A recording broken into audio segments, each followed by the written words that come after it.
Okay, this is the article I'm talking about. National Science Foundation, mass firings go beyond Trump's orders, sparking outrage. They're really upset about this. So they announced layoffs for about 10% of their workforce and warned more firings are to come. I see this as a good thing. Okay, here's the National Science Foundation funding this Bennu project, where they went out to Bennu, picked up a sample, brought it back. It's here on Earth, been here for a year and a half, and they're trying to examine it. And this is the research question: how can we better understand the diversity and characteristics of boulders on Bennu by examining boulder features at various spatial scales? Well, I have some spatial scales to look at about Bennu, and I know exactly what it is, and if I am right, this changes everything literally that we know.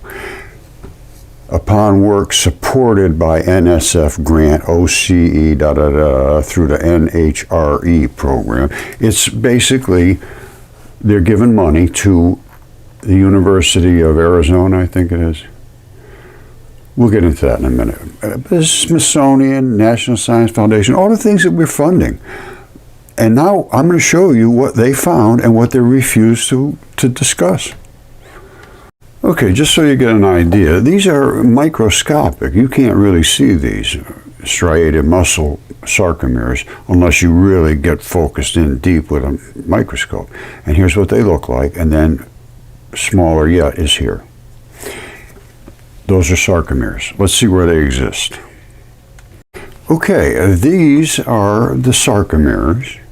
These are muscle sarcomeres from a heart that had a heart attack. These are the anatomical looking thing. I mean, these are this also is sarcomeres with the phosphate layers above. So this is phosphate phosphorus.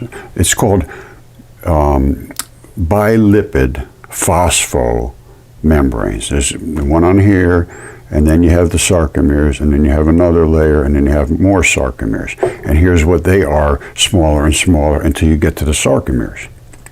So don't forget, we have a membrane, phospholipids, phosphates. You have sarcomeres, which is basically clay once it dries out. Muscle ends up being almost like red clay. Well, it is red clay.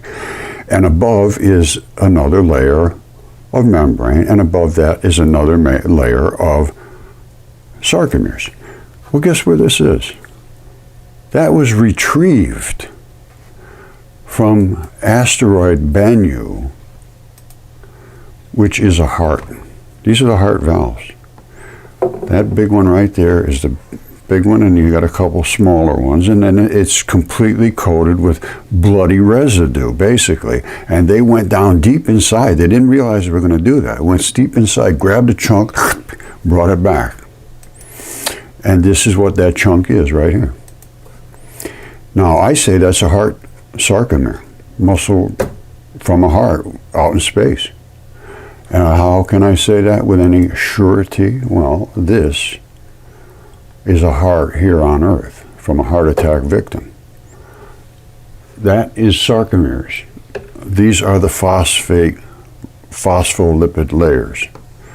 These are the little pinchers. I think I was pretty accurate in showing you what this is. Now, the sample they came back with, which is this right here, has these phosphate layers, and they called it the phosphate surprise. They couldn't believe. I said, wow, we never expected this. Well, it's the membranes between every layer of sarcomeres. All right, see these membranes. You can't really see them easily, but there's membranes. You see how this one's ripped and torn a little bit. They're not supposed to be ripped like that. They're supposed to be nice and even, but this is a damaged muscle. I get almost all my real deep biology from things that have been injuries. That's a heart attack victim. This is supposed to be glued together, and that glue will, if it's not properly taken care of with the chemistry in your body, it'll get weak, and you get what they call like a weak junction. That's a junction. It's supposed to go but it's not supposed to go and that's a All right, they're supposed to be like this, and that's a heart membrane. Now, Bennu is, I don't see how you can possibly miss this. It's just impossible. Not only this, it's got all of the not all of them, they've counted so far 14 amino acids out of 20 that are here present in here. Amino acids don't just pop out of nowhere. They're complicated little molecules, and they are the basis of life. They are found in the DNA and the RNA and all of life. And they found them here. And they found a clay, which is this. They found all the minerals and metals, moisture. And then I tried commenting, and I've tried to get through them over and over for over a year now. Before they even came back with this, when I saw it, I said, this is a heart. You guys there's a heart? That's a heart. You're going to land on there. This is the same thing as psyche. And I did all the chemistry. I sent them all the chemistry they were going to find, which they did. This is what a heart looks like when you pop the top off. And they pop right off. It's called iron banding. There's a black, in Mudfossils it turns black, and then there's the red, and they push each other apart, and they just pop right off. And that's what happens here. This is psyche, and that is a heart. That's a heart. And this is tubes coming out of psyche. These are not, there's some craters, yes. That's the tendon that wraps right around the top, right here, is tendon. Very tough. And it locks into the muscle, and that's what makes your heart pump. And this is what a heart is. So it's not just one. Everything I have found in space is biology. Now, is there bold, new territory, trying to find things? They are the ones that have stood behind and pushed me back for the last 15 years. Okay, this is a hair follicle. I don't know what kind of a creature it's from, but that's where the muscle attaches right there. There's the hair shaft coming up through the top. There's the root ball, and it comes down to the vein and the artery at the bottom. Over here is the sebaceous gland. It's 2 inches wide. So it proves there were giant creatures on the earth, and my stuff is DNA tested. Some of it's CAT scan, 3 DNA tests, all refuse to be peer reviewed because I have the DNA reports, I have the specimens, I've done all my research. They refuse to peer review it. So I see this as a blockade to information, not a doorway to knowledge. It's a doorway to knowledge, and it's bolted and blocked, and it's just not able to be opened. Now, not only that, this cost us billions of dollars to do this Bennu thing, and they still won't. They blocked me from commenting. The other day, I was trying to comment that this was heart sarcomeres. It's all the chemistry, it's all the biology, and they blocked me from the live feed from NASA. Not only that, NASA went to Mars with the Curiosity rover long ago, 10 years ago. And here's what they found. They found sarcomeres. Right there. These are eroded sarcomeres, gigantic eroded sarcomeres. And they say continually over millions and millions of years. No. This happened when these gigantic creatures, and we have the same thing on Earth. I just showed you 2-inch hair follicles, and this is tiny. These eroded because there's no water and there's no moisture, basically. It's just a dusting off, and these are all the dust from the red blood, from what was inside of this. I have basically the same thing here in my shop, and I've studied this very, very well. And as you can see, a 10-year-old can see what I'm saying. It's not a mystery here. That's the sarcomeres. These were sarcomeres. This is sarcomeres here, fed with an artery. They came back and they said, ooh, the Mars crab. And as soon as I saw it, I said, that is an artery. These are the little blood vessels going in to feed the sarcomeres. These are the sarcomeres, and that's where that artery is.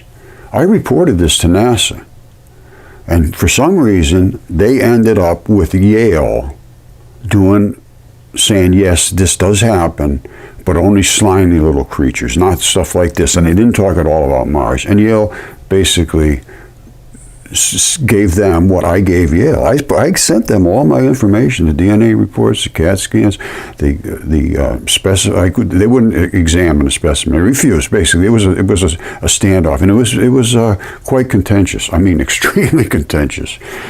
And but they rule, and they are the gatekeeper. You can't come in here with this kind of evidence that supports the ancient mythology, God, religion, Jesus Christ, anything like that. Forget about it. Stay out of here. That does not fall in the realm of education. That is nonsense to them. Well, their science is complete nonsense, and it's been supported by this funding to keep people that have anything of solid information away. And that's me. And it's Velikovsky. They forced him to take his book off the bookshelves. That's 70 years ago, 75 years ago. This never changed. It never will change. And the only possibility we have is somebody like these guys. They're a little rough, but you're not going to get anywhere being nice with academics. I can guarantee you that. They will laugh at you all day long and just keep doing what they're doing. So I see this as a good thing. I'm sorry, it's very intrusive in people's lives. I don't disagree with that, but it's time to do this and get it done with and start over. This opens up every science right now, 100%. History, geology, biology, religion, chemistry. I could show you re-accelerated light, not allowed again by Fermilab, blocked. I'm blocked. We found the particles they found. This is the stagnation of science and the destruction of the human mind, basically, by academia. This is not something that you want to do and just repeat what they tell you to say. It's really, really destroyed. I see it as unbelievably incredible, just incredible what I have run up against for 15 years. Denial of truth. And what is not even possible to deny is dismissed. And that happens at our best academic institutions, and they should be held accountable for this, because they're the ones that are selling intelligence. And it's not. It's selling domination. And it's making you pay to be dominated. This has to stop. It has to stop. And even, just think of the money. Bill Nelson from NASA the other day gets up and he says, we got some samples up on Mars of rocks we left there. And we're in a real fight with the Chinese to get there ahead of them. And it would only cost us, I don't know, they were talking billions and billions. I think it was up to $11 billion in another 10 years or 20 years to get them. Just unbelievable. I know exactly what they are. There's no question what they are.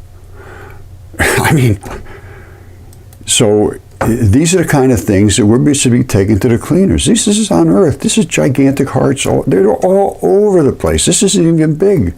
That's a heart. That's the lungs that go with it. One of the lungs. I have stuff here. I have gigantic things here. I have a 3-foot-long fingertip with the nail and the fingerprint still on it. Went deep inside of it, took out actual almost blood. It was like, muddy sort of stuff. And I sent it off to have it analyzed, and it's human mitochondrial DNA. And so was this, which is a lung, flat because it was in a great flood, which supports the Bible, not allowed behind those ivy-covered walls. And that was DNA tested. And I don't take it off the surface. I drill into the thing where the most blood is, and there's tons of blood right there. You want to see something? Hold the fort. Red blood hydrates almost instantly. I don't know if you can see that all that well, but that's where the red blood comes out of. You drill down inside and you get the stuff that's never been touched by anything other than this creature. You got to do it very carefully with all the precautions. And then I had the test done, and all denied by our top scientists. So I, at this point, am applauding this move to wipe them out. And all of the experts have been gone, and that's a good thing.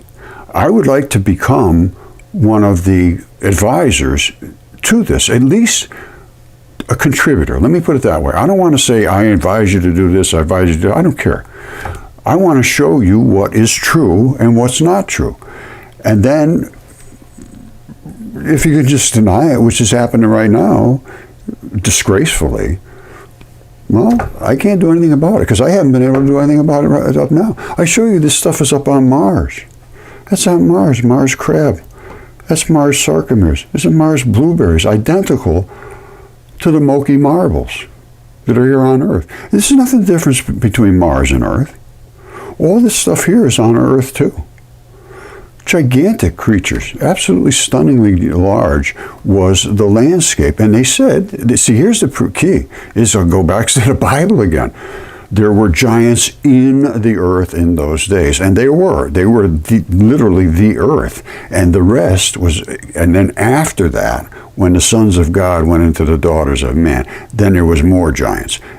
All of that stuff now seems to be based in some factual evidence, and I can show you on Earth where these things exist, and they are very, very hard to dismiss. Every culture in history has talked about giants, monsters, dragons, gods, heaven, hell, eternity, great floods, God's wrath. All of it's been talked about and absolutely 100% dismissed. If you talk about that behind the ivy-covered walls, you can see a big F on your report card, which I doubt they do it anymore. They just notify you by text, you're a dummy, sorry you fail. I don't know what they do now. It used to be they give you A, B, C, D, E, F. I don't think they even use the E. But it's just, it can't go on. It cannot go on. Okay, as you have seen, we have all kinds of fossil evidence, and this is some kind of species that we don't know about, and I call them no-toes. They have a built-in soul. And there's several different varieties of these. These are all from the flood era. I live in the Triassic zone, red bed, gray clay, black cap, and I have a human footprint in the middle of that. Again, refuse to examine. This is the light research. I'm an interdisciplinarian. I do every single type of research there is. Present me with anything and I will discuss it. I will present my point of view, you present yours, and we'll come to an agreement in the middle. That's called the Rogerian argument. And it's not an argument, it's just a discussion. What do you have to present? What do I have to present? This is what Fermilab had to present from explosions of gigantic particles when they hit their super colliders head on. Boom! They'd get gigantic things, and occasionally, rarely, they'd see one of those. We used light, so we didn't hit huge things, we used these. And when they came through, we could actually see these two particles by themselves together as a dipole electron. This dipole electron flood theory, not allowed to be seen, not peer-reviewed because it's not in the box. We did actual fission where the black came away from the white, which I just showed you a minute ago. We have electron showers and we have fusion. Subatomic. That's what they wanted to find. This is what they've been looking for forever. The muon neutrinos and electron neutrinos. Sterile muon is the black one. Electron showers are here. And they're supposed to create gobs of energy because all you have is the white. This is acceleration of light. We've done all this. And it has not been, and I am blocked. Literally blocked from Fermilab, and this has been a very contentious thing between Don Lincoln and myself, who is a senior hotshot at Fermilab. And here we go through the Venturi again. We're creating the black separating the white. The black is a carrier boson. It's a pusher, a holder, a hugger. It's gravity, it's dark matter, it's what everything, all the white collects around the black. That's why we've never seen the black. It's right here. We're made out of the black stuff with the white coating it. It's just, we're made out of dark matter. It's just the way it is. So it's time for these things to be examined. Otherwise, we could throw all the money we want and you don't examine the evidence. It's just wasted money, and that's what's happened. I applaud this purge. Let's call it a purge. You know, they're not killing people. They're saying you're going to have to figure out a way to justify what you're doing. And that's what Musk sent out. He goes, just tell me 5 things you did. Just tell me. I would say just tell me one thing you did that was meaningful. That's all. And you have to justify your job. So, you know, there's a lot of push and shove here. I don't want to see all these people get thrown out on the street. No, absolutely not. But there should be some kind of retraining, because now the fields are wide open again. Absolutely wide open, everything. Not a thing is untouched because of Mudfossil research and dipole electron flood theory. Nothing is untouched. All right, I love you all. Let's get this thing straightened out and get back to reality and get these people out of the way that have stood in the way of truth. Okay, this is the Triassic human footprint, or as close to human. From the red bed, the gray clay was pushed down through it, and the black cap came on the top. I have all 3 layers here. Extremely easy to see. And, all right, there's the human footprint, or whatever it is. It looks human to me. There's the balls of the feet, just like we have, although it has the no-toe effect, this type of a foot. Bloop. There's the red bed, and the gray clay got pushed right through it, and there's the black cap came up on top. I'm in the Triassic zone, and they use this Triassic to date all of the events in history. This didn't take 50 million years. This took a few days, tops. The red bed, and then the gray stuff settled on top of it. It was all the leftovers.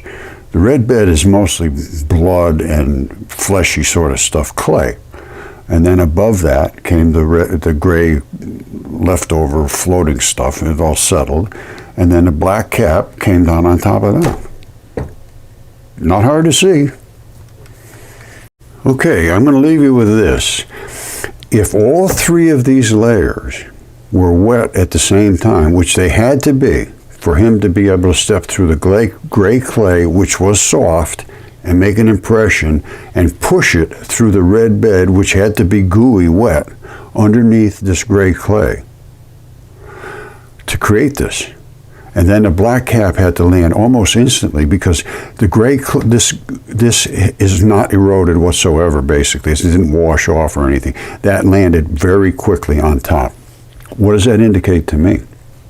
I am in the Triassic zone. All of these layers here are right at the surface. This is just basically on the surface of the Earth. So, this particular area could not have stayed inundated and in a global flood for any extended period of time for him to be able to stand on that and go through this. This had to be semi, you know, not hard, but, you know, hard enough to, like putty. And it pushed it down through there. And then this came. That means that this area that I am in was not in an extended global flood, I wouldn't think, to be able to create this. It had to happen and then go away pretty quickly. And I am in the basin, they call it, and I am up in the upper area of the basin, I believe. And I believe this basin filled up with all this stuff and then drained off, and my stuff was up here on the top. As a matter of fact, I have a description of the way my property sits. I believe it all ran off down here into what they call the basin, and I was up here, and my stuff collected on this. I got a little flat spot, and then it runs down. And I think that's why my stuff was preserved so exceptionally well right here on. I mean, it's just fabulously perfect. Even my goose, Caesar Augustus. There's just feathers and everything. And again, flat on one side, because he died like that. You can't tell the neck unless you know what to look for, because everything is what they call nucleophilic invasion and substitution. I have all this down. I am an interdisciplinarian. I know all of the stuff about it, and I'm not bragging because it's true.